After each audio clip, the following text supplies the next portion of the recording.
Hello everyone and welcome back to my channel. Today's video is going to be another book recommendation video, and this time I'm going to be talking to you about standalone romance recommendations. As most of you guys know, if you're not new around here, I have read so many standalone books lately because I am trying not to start any new series until I finish the ones that I have, or at least cut down the list of the ones that I have ongoing. So I have picked up quite a few standalone romance recommendations, so I could make a lot of these videos, but today I'm just going to talk to you about 5 of my absolute favorites. Some of these get a lot of hype, some of them aren't really talked about, but these are some of my 5-star standalone romance recommendations. So without further ado, let's hop into the video. Okay, so the first book I want to recommend is The Soulmate Equation by Christina Lauren. This is one of my favorite Christina Lauren books. Work with a lot of data myself, so it was really interesting to me to have that aspect of this story. And it also is single mom, which I love single parent. So this book follows Jess and River. Jess is a single mom who is like a data wizard. She loves using her numbers for marketing purposes, and she is sort of runs her own business where she does consulting on different firms and uses their data, but she's having a bit of trouble paying the bills with it. She's just not getting enough clients. She doesn't have the reputation yet, so she's having a hard time staying afloat with this method. And she definitely does not have time for dating or wants to be dating based on the statistical probability of her finding her forever person. She's just not interested. And then she hears about Genetically, which is a company that is matching people's compatibility based on genetics. So when she hears about this, she's very intrigued and very interested in the process and the data behind it. Obviously, she can't find out the actual proprietary way that they calculate everything, but she's really interested, and so she sends in her swab, and that's when she finds out she's a 98% match with one of the founders, River. Jess and River have met before and they do not like each other. Jess thinks he is a grumpy, stubborn man, and she definitely does not think that he is her soulmate. So when those are the results, she's very skeptical about the whole thing, but Genetically offers to pay for them to spend some time together because this is the highest match they've ever gotten using this, and they're just about to launch publicly their dating app. So they're paying her to get to know him and go on dates with him, so that sort of just to prove that their system works. And she's really not, obviously, because she's struggling financially and has a daughter, she's really just not in the position to turn that down. So she says yes, and obviously they end up sort of falling for each other and everything like that. So this one is a really cute story. I really like it a lot. I really like the data aspect of it. That's sort of what I do with my job, is I do work with a lot of data. And so when I read this, I felt like I could relate, and it really was interesting to me the whole time. Also, I just think that River is such a good book boyfriend. I feel like he's very underrated, and Jess is just hilarious. She is she's a little bit of a quirky main character, which I love a quirky main character, so I really liked this book. If you haven't picked it up for some reason, definitely pick it up. It's worth any hype that it's gotten. The next book I want to recommend is The Love Match by Priyanka Taslim. I feel like I've talked about this book fairly recently, but I can't think of what video I put it in, so I figured I'd put it in this one again too, because it is a 5-star read for me. I definitely recommend the audiobook for this one because it's super fast paced and you'll fly through it. This book basically follows Zara, and it's a bit of a love triangle. So Zara is trying to save up to be able to go to college because her family just haven't been that wealthy since they immigrated to the US. But back in Bangladesh, they're actually considered royalty, or they're descended from royalty. And so they have a really good reputation amongst the Bangladeshi community. So her mom thinks the best thing for her future is to just find a good match. So that's when she sets her up with Haroon. Haroon is from a sort of newer family that don't have like that reputation of being royalty or anything like that, but they do have a lot of money. They have a lot of, they're like new money kind of thing. So they get set up, but they both immediately agree that they do not want to be set up by their parents and are going to sabotage this along the way. Zara is also crushing on the dishwasher at her work, who is Naim. Naim is like a traveler. He doesn't stick around anywhere for long, and Zara is immediately intrigued by that because she's never heard of anybody who travels like that, or it doesn't really stick to any rules. So she's immediately intrigued by him. But then as Zara spends more time with Haroon, the match, she actually starts to find out that he's not what she thought he was.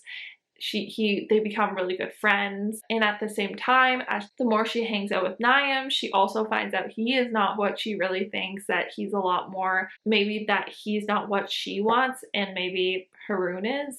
So it's sort of a very messy love triangle situation, but I absolutely loved it. I ate it up. I think this is YA, it might be NA, but it's because she's just out of high school, but it's really interesting.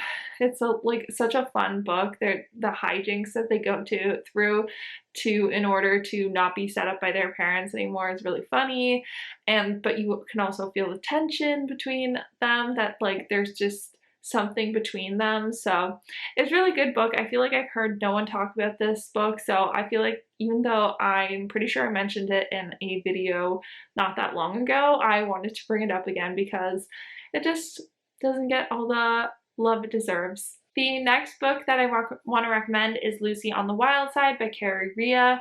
I actually did a whole reading vlog on this. This was one of my first when I was doing a little book club on this channel, and I was reading that for that, but I loved it. It's really, really funny. It's definitely a rom-com. So this follows Lucy and Kai. Lucy is a zookeeper / she watches the gorillas at a zoo, and Kai is wildlife documentarian. He has his own show. He's a big celebrity. A lot of people watch his stuff.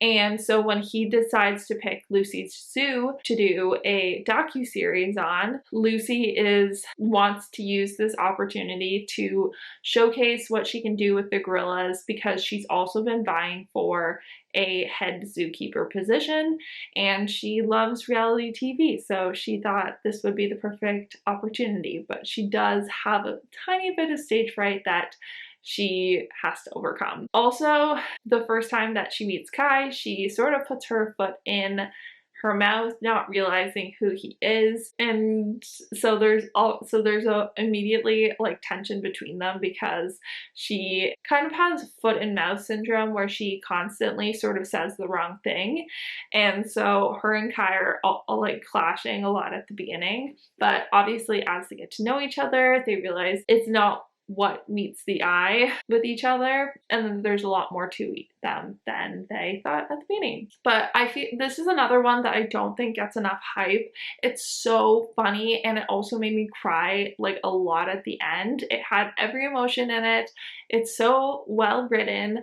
I just hear nobody talking about it. So it's another one that I wanted to include, even though I feel like I've talked about it a few times on my channel already. I think it deserves more hype, so I wanted to just include that in this video.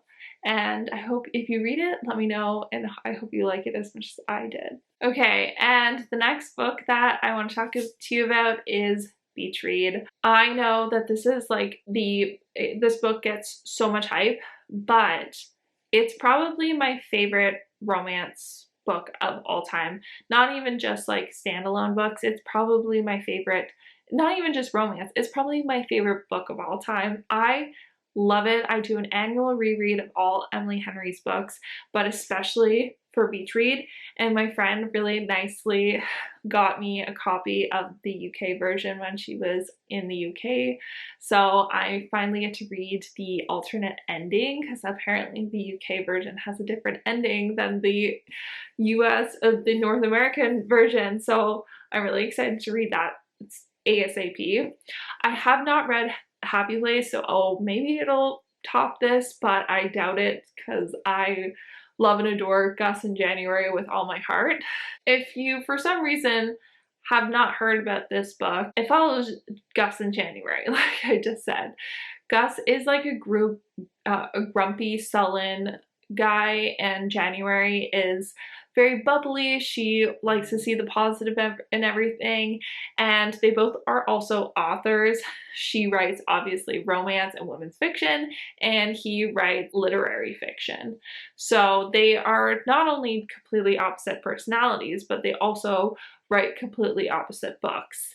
And they also knew each other from college. So when they end up spending time in beach houses that are right beside each other all summer, January is at first really displeased about it because she is going through a really tough time in her life and she has to hit a deadline for writing, and it's not making it any easier that her college enemy is spending the summer right across from her. But because they're spending time in a small town, they can't really avoid each other, and they end up hanging out and making a pact where January is going to write a literary fiction book and Gus is going to write a romance book.